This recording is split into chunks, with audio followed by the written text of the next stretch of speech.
Hello friends. हम लोग कहाँ चल रहे हैं? सरफेस केमिस्ट्री में कोलोइड्स में हम लोग चल रहे हैं आपके क्या बोलते हैं कोलोइड की प्रॉपर्टीज में भी ब्रोनियन मूवमेंट थर्ड प्रॉपर्टी हम खत्म कर चुके हैं। फोर्थ प्रॉपर्टी टिंडल इफेक्ट की आपके सामने है। ओके, तो हेडिंग फटाफट से लगा लीजिए, टिंडल इफेक्ट या फिर optical properties of colloids. Okay, तो इसकी कुछ इंटरेस्टिंग इमेजेस हमारे सामने है, इनको भी हम लोग डिस्कस करेंगे। उससे पहले हम लोग टिंडल इफेक्ट की जो डेफिनेशन है उसको हम लोग समझ लेते हैं वो क्या है। ठीक है, यहां पर दो बीकर में हमने लिया हुआ है ट्रू सॉल्यूशन, यानी कि पानी में नमक डाला हुआ है या चीनी डाली हुई है, जो भी है ट्रू सॉल्यूशन है। ठीक है, अब यहाँ पे हमने लिया हुआ है कोलोइड का मतलब पानी में हमने 1 चम्मच दूध डाल दिया या एग एल्बुमिन डाल दिया, स्टार्च डाल दिया, स्टार्च का कोलोइड बना दिया, जो भी है कोलोइड है। ओके, टॉर्च से इधर से हम रोशनी पास करा रहे हैं तो आप देखेंगे ट्रू सॉल्यूशन में इसका कुछ पता नहीं चल रहा है। ठीक है, लेकिन ये जो टॉर्च की जो लाइट है, ये जैसे ही आप कोलोइड में देखेंगे तो टॉर्च की लाइट का जो रास्ता है, इसका जो पाथ है, वो आपको चमकता हुआ दिखाई देगा। आपको पता लग जाएगा लाइट रेडिएशंस किस रास्ते से जा रही हैं। ठीक है, ऐसा क्यों होता है? क्योंकि यहाँ पर जो कोलोइडल पार्टिकल्स हैं उनकी साइज जो है वो सफिशिएंट है, जो जिससे कि जो लाइट इधर से गुजर रही है उसका स्कैटरिंग हो जाती है, स्कैटरिंग ऑफ लाइट, प्रकाश का प्रकीर्णन, जिससे ये जिस पाथ से ये लाइट जा रही है, टॉर्च की रोशनी जा रही है, वो आपको विजिबल हो जाता है, वो आपको दिखने लग जाता है। आपको लगेगा कि लाइट का रास्ता आपको दिख रहा है, लाइट किधर से जा रही है वो आपको दिख रहा है। एक्चुअल में लाइट के रास्ते में पड़ने वाले ये जो पार्टिकल्स हैं, कोलोइडल पार्टिकल्स, इनकी साइज सफिशिएंट होने की वजह से ये उसके लाइट की जो रेडिएशंस हैं उनको ये स्कैटरिंग कर देती है और स्कैटर्ड लाइट आपकी आंखों तक आती है, जिससे आपको वो जो पूरा रास्ता है वो नजर आता है। ओके, ठीक है, तो इसको बोलते हैं टिंडल इफेक्ट। तो टिंडल इफेक्ट में 2-3 इंपॉर्टेंट चीजें हो गई। सबसे पहला क्या कि टिंडल इफेक्ट है, एक तो basically the phenomenon of scattering of light, यानी कि यह लाइट की स्कैटरिंग की परिघटना है। ठीक है, phenomenon of scattering of light किनके द्वारा? By colloidal particles. ठीक है, जिसकी वजह से क्या हुआ? As a result of which path of beam becomes visible, यानी कि जो लाइट बीम आपने इधर से पास कराई है टॉर्च से, उसका जो पाथ है वो विजिबल हो जाता है, वो आपको दिखने लग जाता है। तो 3-4 इसमें डेफिनेशन में एलिमेंट है। स्कैटरिंग ऑफ लाइट होता है कोलोइडल पार्टिकल्स के द्वारा, जिसकी वजह से लाइट का जो पाथ है वो आपको दिखने लग जाता है। इसी परिघटना को, फिनोमेनन को बोलते हैं टिंडल इफेक्ट। इतनी बात हो गई। ओके, अब इसके रीजन के लिए एनसीईआरटी का स्टैंडर्ड स्टेटमेंट है, उसको हम लोग समझ लेते हैं। यहां पर है वो है Tyndall effect is due to scattering of light. एकदम साफ साफ लिखा है, scattering of light by colloidal particles. Colloidal particles के द्वारा लाइट की जो स्कैटरिंग हो जाती है, ठीक है, उसकी वजह से टिंडल इफेक्ट आता है। तो इसको स्टेटमेंट को मैं वापस पढ़ देता हूं। Tyndall effect is due to scattering of light by colloidal particles in all directions in space. ठीक है ना, यानी कि प्रकाश का प्रकीर्णन होता है, उसकी वजह से टिंडल इफेक्ट होता है। ओके, ये आपको समझ में आया। ओके, अब टिंडल इफेक्ट के कुछ क्या बोलते हैं डेफिनेशन और रीजन हमने लिया है। इसके बाद में हम लोग सीधा लेने वाले हैं टिंडल इफेक्ट के कुछ एग्जांपल्स। ओके, अब ये देखिए 3 मोस्ट इंपॉर्टेंट पिक्चर्स आपके सामने हैं। एक बार देख लेते हैं मैं सही हूं क्या अपनी पोजीशन पे। मैं किसी को कवर तो नहीं कर रहा हूं, मैं थोड़ा सा छोटा हो जाता हूं और यहां पर ओके, यस, ठीक है। या फिर एक काम करते हैं, मैं भी अपने आप को सिनेमा घर में फिट कर लेता हूं। ये लीजिए, मैं भी सिनेमा घर में आ गया। ओके, अब कुछ पिक्चर्स मैं आपको दिखाना चाहता हूं यहां पर। सबसे पहले पिक्चर नंबर 1 को देखिए। ये पिक्चर आपको अक्सर टीवी में, सिनेमा में आपको दिखाई देती है, फिल्मों में। इसमें एक डार्क आपको देखिए, एक मतलब घना जंगल है, डार्क है जंगल, और सुबह सुबह जैसे ही सूरज निकलता है तो इसके जो डार्क जंगल है, मतलब ये पेड़ हैं, घना जंगल है, इसमें से इनके पत्तों के बीच से आपको रोशनी आती हुई दिखाई देती है। ठीक है ना, छन करके। तो ये जो आपको रोशनी का पाथ दिखाई दे रहा है, ये बेसिकली इसीलिए है कि यहां पर क्या है, क्या बोलते हैं, जो डस्ट पार्टिकल्स हैं, है ना, जो पार्टिकल्स हैं एयर में, उनके द्वारा इस लाइट की स्कैटरिंग हो जाती है, जिसकी वजह से ये लाइट का जो पाथ है आपको दिखाई देता है। सीन नंबर 2, ये एक अंधेरा कमरा है जिसके जो रोशनदान है या खिड़की है, उससे जो लाइट आ रही है, ठीक है, उसका पाथ आप देखिए, आपको ये देखिए लाइट की रेडिएशंस का पाथ विजिबल है, ये देखिए इस तरह से। तो ये जो आपको दिखाई दे रहा है वो भी इसीलिए दिखाई दे रहा है क्योंकि रूम में जो डस्ट पार्टिकल हैं, जो कोलोइडल पार्टिकल्स हैं एयर में, उसके द्वारा क्या बोलते हैं, लाइट की स्कैटरिंग हो रही है, इसलिए जहां जहां से लाइट लाइट आ रही है वो आपको रास्ता दिखाई दे रहा है। ये दोनों केसेस एक जैसे ही हैं। कैसे? इन केसेस में हम दोनों में यही कह सकते हैं कि किसी अंधेरी जगह में, किसी अंधेरे जगह में लाइट जो है वो पर्टिकुलर पोर्शन से अंदर आ रही है, ठीक है ना, जिससे हमें जो लाइट की जो बीम है वो विजिबल हो रही है, कोलोइडल पार्टिकल्स का स्कैटरिंग हो रहा है। ओके, थर्ड इंपॉर्टेंट सीन जो कि एक सिनेमा हॉल का सीन है, इसमें ये लोग हैं, पिक्चर देख रहे हैं, मैं भी इनमें शामिल हो गया हूं। ऊपर से आपको यहां दिख रहा है पिक्चर प्रोजेक्ट करी जा रही है यहां से, ठीक है, स्क्रीन के ऊपर, पर्दे के ऊपर। तो आप यदि जब भी पिक्चर हॉल में जाएंगे और ऊपर यदि गर्दन करके देखेंगे तो आपको ये जो लाइट की जो रोशनी है वो साफ साफ नजर आएगी। क्यों? क्योंकि आपको पता है स्मोक वगैरह करते रहते हैं लोग सिनेमा में, और जो डस्ट पार्टिकल है ऊपर एयर में, वो सभी क्या करते हैं, इसके जो पार्टिकल्स हैं डस्ट के, स्मोक के, ये पार्टिकल्स, ये जो लाइट आ रही है इसकी स्कैटरिंग करते हैं, और ये जो रास्ता है लाइट का रास्ता, ये आपको दिखाई देता है कि इधर से लाइट बीम है वो पास हो रही है। इतनी बात हो गई, ठीक है। अब यही चीज हम लोग एक छोटा सा एक्सपेरिमेंट है उसके थ्रू भी समझ लेते हैं। ओके, और क्या बोलते हैं, यहां पर हम, यह वीडियो मैंने अभी तक प्ले नहीं किया है, ठीक है। प्ले करने से पहले आपको बता दूं, वैसे ही दो ग्लास हैं, दोनों में एक में आपका जो है वो ट्रू सॉल्यूशन है, एक में हम कोलोइड बनाएंगे।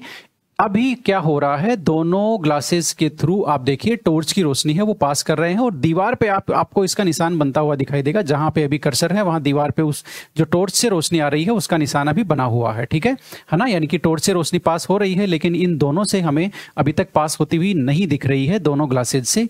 अब आगे देखते जाइए क्या क्या हो रहा है। मैं इसको करता हूं प्ले। आपने देखा सबसे पहले क्या हुआ, हम दोनों सॉल्यूशन को बता रहे हैं। अब हम क्या करने वाले हैं, जो एक सॉल्यूशन है, ठीक है, उसमें हम लोग थोड़ा सा दूध डाल करके उसको कोलोइड बनाने वाले हैं। ये देखिए, ये हमने इसमें थोड़ा सा मिल्क डाल दिया। मिल्क डालने के बाद हमने इसमें हिला दिया। जैसे ही हमने हिलाया, आप देखिए इसमें से जो टॉर्च की रोशनी थी वो विजिबल हो रही है। कमरे को हमने अंधेरा करके देखा तो साफ है, एक सॉल्यूशन में से कुछ नहीं दिखाई दे रहा, जबकि जो कोलोइड है उसमें लाइट का जो रास्ता है वो क्लियर विजिबल हो रहा है, क्लियरली उसका रास्ता दिख रहा है लाइट का, ठीक है। इसका मतलब ये टिंडल इफेक्ट का एकदम परफेक्ट एक्सपेरिमेंट है जिससे हम इसको समझ सकते हैं। तो आपने देखा कि क्या बोलते हैं, एक्सपेरिमेंट भी आपने देख लिया, कुछ एग्जांपल्स के इमेजेस भी मैंने आपको दिखा दिए, रियल एग्जांपल्स थे, रियल एक्सपेरिमेंट था। डेफिनेशन आपको क्लियर हो गई कि कोलोइड पार्टिकल से स्कैटरिंग करते हैं और लाइट का रास्ता आपको दिखने लग जाता है, पाथ विजिबल हो जाता है। इसे ही हम बोलते हैं टिंडल इफेक्ट। ओके, अब टिंडल इफेक्ट से बेसिकली ये जो टॉपिक है हम लोग कवर कर रहे हैं अच्छी तरह से एनसीईआरटी में से, और इसके जो भी इंपॉर्टेंट जो कॉन्सेप्ट थे उनको हमने पॉइंट्स में डिवाइड कर दिया है, ठीक है। तो अगला डेफिनेशन के बाद में हम लेने वाले हैं टिंडल कोन को। तो टिंडल कोन बेसिकली, देखो कोन तो आप जानते ही हो, इस तरह की जो शेप होती है कोन, जैसे आइसक्रीम का भी कोन आता है। बात आपको समझ में आ गई? ओके, तो यहां पर क्या है कि ये एक आपका कोलोइडल सॉल्यूशन है।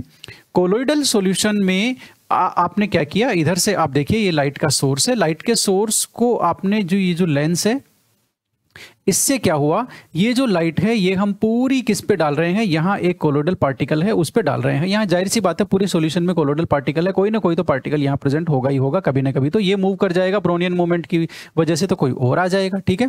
इतनी बात हो गई।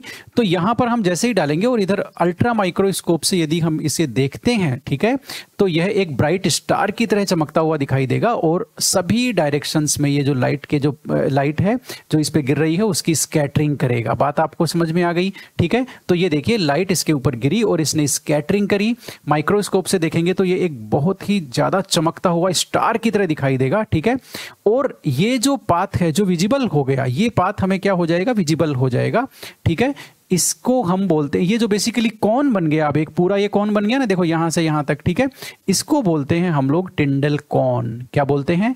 टिंडल कौन। और ये कोलोइड सॉल्यूशन के थ्रू इतना इतना जो लाइट का पाथ है ये भी विजिबल हो जाएगा, ठीक है। तो ये जो पाथ विजिबल हुआ है ये बेसिकली हमारे लिए क्या है, टिंडल कौन है। तो टिंडल कौन क्या है, द ब्राइट कौन। ये जो ब्राइट कौन है वो ब्राइट कौन ऑफ द लाइट और illuminated path of light beam. ये देखो ब्राइट कौन ऑफ द लाइट, लाइट का ब्राइट कौन, ठीक है, या फिर illuminated path of the light beam, ये जो लाइट बीम का जो पाथ है यहाँ से यहाँ तक का इल्यूमिनेटेड हो गया। इल्यूमिनेटेड का मतलब चमकने लग गया, चमकता हुआ रास्ता, ठीक है। तो लाइट बीम का उसे हम बोलते हैं टिंडल कॉन, ठीक है। जो टिंडल इफेक्ट है उसको सबसे पहले किसने ऑब्जर्व किया था? फैराडे ने। बताओ फैराडे कितनी जगह आ गया, ठीक है, इलेक्ट्रोकेमिस्ट्री में है, कई जगह है फैराडे। तो फैराडे ने इसको किया था और उसे बाद में टिंडल ने स्टडी किया, इसीलिए इसको टिंडल इफेक्ट बोलते हैं। इतनी बातें हो गई, ओके। अब टिंडल इफेक्ट को बेसिकली हम लोगों को मतलब कोई भी जो कोलोइडल सॉल्यूशन है या कोलोइडल कोई भी जो सॉल्यूशन है, मिक्सचर है, वो टिंडल इफेक्ट दिखाता है। इसके लिए बेसिकली 2 इंपॉर्टेंट कंडीशंस हैं। क्या है? 2 कंडीशंस, ठीक है, किसके लिए? आपके टिंडल इफेक्ट के लिए। वो कौन कौन सी है जरा देख लो। Tyndall effect is observed only when 2 following conditions are satisfied. Number 1 condition, ध्यान से देखना आप लोग, ठीक है, the diameter of dispersed particle. Dispersed particle यानी कि जिसका हमने कोलोइड बनाया है, जैसे अभी हमने पानी में मिल्क डाला था तो मिल्क हमारा डिस्पर्स्ड पार्टिकल हो गए, है ना, डिस्पर्स्ड फेज, ओके, उसके particles. The diameter of dispersed particle is not much smaller than the wavelength of light used।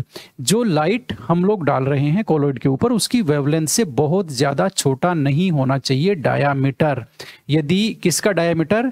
Diameter का मतलब होता है हिंदी में व्यास, यानी कि ये जो कोलोइडल पार्टिकल है इसका ये जो डायामीटर है, ये आपका जो लाइट हम डाल रहे हैं कोलोइड के ऊपर उसकी वेवलेंथ से बहुत कम नहीं होना चाहिए। यदि ज्यादा डिफरेंस आ गया, ज्यादा डायमीटर छोटा हो गया, पार्टिकल एकदम छोटा हो गया, तो आपका टिंडल इफेक्ट नहीं होगा, जो कि सॉल्यूशन के केस में होता है। पार्टिकल साइज वहां बहुत ही छोटी होती है, इसलिए टिंडल इफेक्ट नहीं होता है, स्कैटरिंग नहीं होती है, ओके। अगला देख लेते हैं, स्कैटरिंग होने के लिए और क्या जरूरी है टिंडल इफेक्ट होने के लिए। सेकेंड कंडीशन है आपकी refractive indices of the dispersed phase and dispersion medium differ greatly in magnitude। इसका मतलब ये हो गया कि जो रिफ्रैक्टिव इंडेक्स है, ठीक है ना, रिफ्रैक्टिव इंडेक्स किसके? आपके डिस्पर्स्ड फेज के, ओके, और डिस्पर्जन मीडियम के, इनमें अच्छा खासा डिफरेंस होना चाहिए। डिफर ग्रेटली यानी कि उनमें डिफरेंस ज्यादा होना चाहिए। दोनों फेजेस, देखो कोलोइड हेट्रोजीनियस है, हेट्रोजीनियस में हमेशा एक से ज्यादा फेज होती है। यहां पर 2 फेजेज हैं, डिस्पर्जन मीडियम और डिस्पर्स्ड फेज। इन दोनों के जो रिफ्रैक्टिव इंडेक्स है उनमें ज्यादा डिफरेंस होना चाहिए। यदि जितना कम डिफरेंस होगा, टिंडल इफेक्ट होने के उतने ही कम चांसेस होने लग जाएंगे, स्कैटरिंग ऑफ लाइट के उतने ही कम चांसेस होंगे, उतनी ही कम स्कैटरिंग ऑफ लाइट होगी, ओके, ठीक है ना। और जैसे अब इसको जो अपनी रिफ्रैक्टिव इंडेक्स वाली जो इन दोनों कंडीशंस को हम ऐसे समझ लेते हैं, जो नंबर 1 कंडीशन है डायमीटर वाली, यानी कि वेवलेंथ वाली, यानी कि जो पार्टिकल की जो डायमीटर है वो बहुत छोटी नहीं होनी चाहिए वेवलेंथ से। इसका एग्जांपल हम लेते हैं रेड लाइट को। रेड लाइट आप देखो, रेड लाइट की वेवलेंथ ज्यादा होती है, ठीक है, जिससे अब इसकी वेवलेंथ के कंपैरिजन में जो पार्टिकल्स होते हैं, डस्ट के पार्टिकल होते हैं, उनका डायमीटर छोटा पड़ गया, जिससे वो जो डस्ट के पार्टिकल है रेड लाइट की स्कैटरिंग नहीं कर सकते। रेड लाइट की स्कैटरिंग नहीं कर सकते, इसीलिए खतरे का जो निशान है वो रेड लाइट बनाया जाता है। ट्रैफिक लाइट आपकी रेड लाइट उसमें इन्वॉल्व की जाती है, क्यों? ताकि वो दूर से नजर आ सके। दूर से नजर कब आएगी? जब उसकी स्कैटरिंग नहीं होगी और वो रेडिएशन आपकी दूर तक जाएगी। बात को समझो, ठीक है। इसलिए देखो, यदि रास्ते में पड़ने वाले कोलोइडल पार्टिकल्स ने उसकी स्कैटरिंग कर दिया, ठीक है, उसको बिखेर दिया लाइट को, तो जाहिर सी बात है वो दूर तक जाएगी नहीं, वो रास्ते में बिखर गई लाइट, तो ठीक है। तो रेड लाइट को इसीलिए ट्रैफिक लाइन का जो ट्रैफिक लाइट है उसका सिग्नल, उसमें एक रेड लाइट होती है, खतरे का निशान भी ज्यादातर रेड लाइट से दिखाते हैं, ओके, लाल निशान से, ओके। अब दूसरा हम दूसरी कंडीशंस को हम समझते हैं, रिफ्रैक्टिव इंडेक्स वाली कंडीशन को। अच्छा, इसमें डायमीटर वाली में एक और ले लेते हैं। आप देखना गाड़ियों का जो कार में जो फॉग लैंप आता है, नीचे की तरफ छोटा सा लैंप आता है, फॉग लैंप, जिसको जब बहुत ज्यादा फॉग होता है सर्दियों में तब उसको यूज लेते हैं, उसमें येलोइश लाइट होती है। उसका भी रीजन यही है कि येलोइश लाइट का भी वेवलेंथ कंपैरेटिवली ज्यादा होता है, जिसकी वजह से उसकी स्कैटरिंग नहीं होती और वो हमारी जो गाड़ी की जो मेन हेडलाइट है वो उतनी दूर तक नहीं जा पाती है ना। लेकिन जो फॉग लैंप वाली लाइट है वो थोड़ी दूर से ऑब्जर्व हो जाती है, सामने वाले को पता लग जाता है कि गाड़ी आ रही है, चाहे कितना भी धुंध हो। इसीलिए जो फॉग लैंप है उसकी जो लाइट है वो थोड़ी सी येलोइश होती है। तो येलोइश लाइट का भी वेवलेंथ ज़्यादा होने की वजह से उसकी भी स्कैटरिंग नहीं होती है। तो इन सब के पीछे क्या कॉन्सेप्ट है, टिंडल इफेक्ट का कॉन्सेप्ट है, उसकी समझ इनके लिए जिम्मेदार है। ये जो भी मैंने एग्जाम्पल दिए हैं। सेकेंड एग्जाम्पल रिफ्रैक्टिव इंडेक्स वाला जो है कि उसमें ज़्यादा डिफरेंस होना चाहिए, इसको समझते हैं हम लोग एक इंटरेस्टिंग फैक्ट से। वो फैक्ट ये है कि आपके जो लायोफोबिक कोलॉइड्स होते हैं वो टिंडल इफेक्ट ज़्यादा इफेक्टिवली दिखाते हैं, लेकिन जो लायोफिलिक कोलॉइड्स होते हैं वो टिंडल इफेक्ट नहीं दिखाते हैं या फिर बहुत ही कम इफेक्टिवली दिखाते हैं, यानी कि बहुत ही मामूली सा टिंडल इफेक्ट दिखाते हैं, उतना ज़्यादा स्ट्रॉन्ग नहीं दिखाते हैं, क्लियरली नहीं दिखाते हैं। कौन? आपके लायोफिलिक। लायोफिलिक में ऐसा क्या हो गया, आप जरा सुन लीजिए। लायोफिलिक में आपके जो मिक्सिंग होती है डिस्पर्जन मीडियम और डिस्पर्स्ड फेज के बीच में वो अच्छी होती है, यानी कि सोल्वेशन ज़्यादा होता है, ठीक है, क्योंकि ये कौन से कोलॉइड होते हैं लायोफिलिक, सोल्वेंट लविंग, है ना। तो जो डिस्पर्स्ड फेज और डिस्पर्जन मीडियम के जो पार्टिकल्स हैं, है ना, उनका जो डिस्पर्स्ड फेज के पार्टिकल्स का मीडियम में सोल्वेशन ज़्यादा होता है, ठीक है। तो उसकी वजह से क्या हुआ, उसकी वजह से मतलब जो जितना ज़्यादा सोल्वेशन होता चला जाएगा, जितना ज़्यादा यूनिफॉर्म मिक्सचर बनेगा, ठीक है ना, उतना ही ज्यादा दोनों फेजेस के बीच के जो रिफ्रैक्टिव इंडेक्स है उनका अंतर है वो खत्म होता चला जाएगा, ठीक है, अंतर कम होता चला जाएगा। तो रिफ्रैक्टिव इंडेक्स जितनी ज्यादा मिक्सिंग होगी दोनों जो फेज हैं वो एक फेज बनते चले जाएंगे और उनके रिफ्रैक्टिव इंडेक्स के बीच में डिफरेंस है वो खत्म होता चला जाएगा। इसलिए लायोफिलिक कोलॉइड में ज्यादा मिक्सिंग होती है, इसलिए डिस्पर्जन मीडियम और डिस्पर्स्ड फेज के रिफ्रैक्टिव इंडेक्स के बीच में डिफरेंस कम रह जाता है, जबकि लायोफोबिक कोलॉइड में दोनों जो फेजेस होती हैं वो उतनी मिक्सअप नहीं होती हैं, इसलिए उनके बीच में क्लियर डिफरेंस होता है, रिफ्रैक्टिव इंडेक्स का ज्यादा डिफरेंस होता है, इसलिए वो क्लियरली और अच्छी तरह से स्ट्रांगली टिंडल इफेक्ट दिखाते हैं। लेकिन ये आपके बहुत ही कम टिंडल इफेक्ट दिखाने की टेंडेंसी रखते हैं, कौन? लायोफिलिक। तो आप यहां पढ़ भी सकते हैं, in lyophilic sol the particles are largely solvated, यानी कि उनका सोल्वेशन काफी ज्यादा है, सोलवेंट के साथ मिक्सिंग काफी ज्यादा हो रही है। This lowers the difference in refractive indices, यह है जो रिफ्रैक्टिव इंडिसेज में जो डिफरेंस है उसको कम कर देता है ना, of the two phases, hence टिंडल effect is much weaker. इसलिए टिंडल इफेक्ट बहुत वीकर होता है किसमें? लायोफिलिक कोलॉइड में। ओके, चलते हैं आगे। ये आपने समझ लिया लायोफिलिक लायोफोबिक का जो एक डिफरेंस था वो। अब टिंडल इफेक्ट का हम लोग सिग्निफिकेंस देख लेते हैं। क्या देख लेते हैं? सिग्निफिकेंस। भाई ये हमारे लिए कितना क्या इंपॉर्टेंट है। कुछ एप्लीकेशंस तो हमने देख ही ली, ठीक है, रेड लाइट वाली भी देख ली, फॉग लैंप वाला भी देख लिया कार में।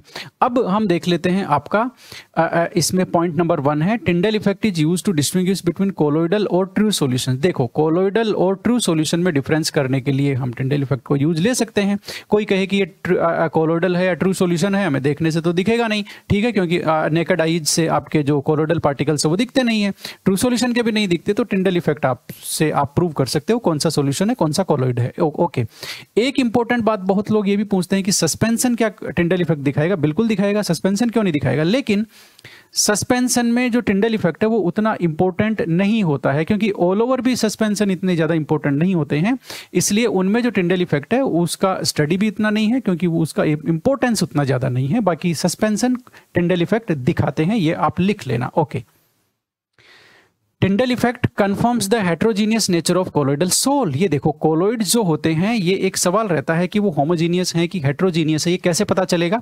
तो हेट्रोजीनियस जो होते हैं मिक्सचर, वो उनमें 2 फेजेज होती है, यानी कि एक से ज्यादा फेजेज होती है, और जब फेजेज एक से ज्यादा होती है या अलग अलग फेजेज को हम लोग मिक्स करते हैं तो उनके रिफ्रैक्टिव इंडेक्स में सफिशिएंट डिफरेंस होता है और तभी टिंडल इफेक्ट आएगा। बात को समझो, इसका मतलब कोलॉइड्स जो हैं वो टिंडल इफेक्ट दिखा रहे हैं, इसका मतलब है उनमें क्लियरली 2 फेजेज हैं जिनके रिफ्रैक्टिव इंडेक्स में सफिशिएंट डिफरेंस है, जिसकी वजह से ही स्कैटरिंग ऑफ लाइट पॉसिबल हो पा रही है। इसका मतलब कोई भी मिक्सचर यदि आपका स्कैटरिंग ऑफ लाइट दिखा रहा है, इसका मतलब है वो आपका हेट्रोजीनियस मिक्सचर है, और कोलॉइड दिखा रहे हैं, इसका मतलब आपका कोलॉइड भी हेट्रोजीनियस मिक्सचर हो गया। ओके, ये है सिगमोंडी, साइंटिस्ट है, 1903 में इन्होंने टिंडल इफेक्ट जो है उसको यूज लिया था to set up an apparatus ultra microscope. इन्होंने अल्ट्रा माइक्रोस्कोप को सेटअप करने में टिंडल इफेक्ट को यूज लिया था, है ना। जिगमोंडी इनका नाम है। और अब इसमें इन्होंने किया क्या था वो जरा फटाफट से देख लेते हैं। जैसे ही कोलॉइडल सॉल्यूशन में हम एक इंटेंस बीम लाइट की जो है वो पास कराएंगे, तो वैसे ही क्या होगा, जो लाइट का जो फोकस है और उस अच्छा पास कराएंगे और उसके बाद में लाइट का जो फोकस है वो अल्ट्रा माइक्रोस्कोप से हम लोग देखेंगे एट राइट एंगल यानी कि 90 डिग्री से। मैं इस डायग्राम की बात कर रहा हूँ, ये जो आपका जो डायग्राम मैंने आपको दिखाया था ये वाला, ठीक है। ये यहाँ कोलोइडल पार्टिकल है बीच में और उसके ऊपर हम क्या कर रहे हैं, इधर से लाइट पास करा रहे हैं और इधर अल्ट्रा माइक्रोस्कोप से उसको देख रहे हैं। तो हमें ये जो लाइट का कोलोइडल का जो पार्टिकल है वो ब्राइट स्टार की तरह चमकता हुआ दिखाई देगा, है ना, डार्क बैकग्राउंड में। बस हमें यही याद रखना है। ये देखिए इंडिविजुअल, यदि हम ऐसा करते हैं मतलब लाइट पास कराते हैं, है ना, ठीक है, और फिर माइक्रोस्कोप से देखते हैं राइट एंगल पे जाकर के, राइट एंगल यानी कि 90 डिग्री पे जाकर के, तो individual colloidal particles appear as bright star against the dark background. ऐसा लगता है कि एक एक कोलोइडल पार्टिकल माइक्रोस्कोप से देखने से ऐसा लगता है कि वो एक ब्राइट स्टार है, चमकता हुआ तारे के जैसे दिखाई दे रहा है। अब एक इंपॉर्टेंट बात आप जैसे समझोगे वैसे ही नोट कर लेना। ये तो बेसिकली देखो एक फैक्ट है, फैक्ट का मतलब ट्रू एंड फॉल्स में इस तरह से यूज लेते हैं ना, उस तरह से इनको यूज लिया जा सकता है कि भाई आप यदि देखोगे माइक्रोस्कोप से राइट एंगल पे जाकर के एक लाइट के, तो वो कैसा दिखाई देता है भाई, ब्राइट स्टार की तरह दिखाई देता है अगेंस्ट अ डार्क बैकग्राउंड, ठीक है।